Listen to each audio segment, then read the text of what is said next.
Hello my super duper lovely trendsetters! Welcome to my panibagong unboxing serye! So bubuksan natin ngayon yung pinadala sa akin na second free samples ko from the general shop L2T Online. And guys, ang dami niya.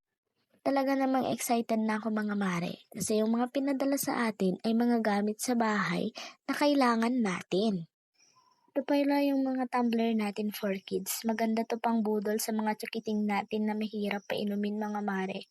Ang ganda ng design niya and matibay po siya. It comes with the strap and then may straw po siya.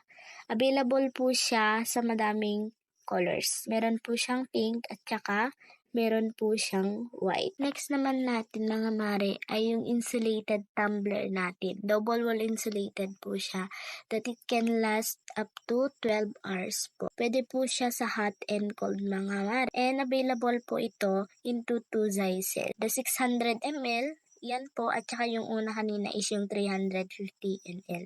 It comes with the straw na din po siya. Maganda po ito sa mga coffee lovers natin. And also, convenient po ito na dalhin kahit saan. Ang next item naman natin mga mare ay yung mga shoe racks. So, ang dami nung pinadala ni seller, L2T Online. Thank you so much po. So, assemble time mga mare. Tingnan nyo kung paano ko po siya binuo. Ang una po dyan is yung pure black po natin. Bali, dalawang 9 layer at dalawang 8 layer po yung pinadala ni seller.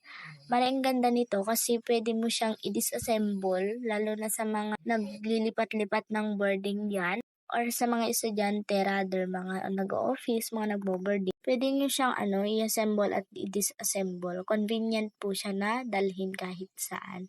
So, ito na po lahat yung mga pinadala ni seller natin. Thank you so much, L2T Online. Thank you po ng marami. And syempre, to our beloved shoppers, check the yellow basket. Nandyan po sa yellow basket lahat ng item po natin.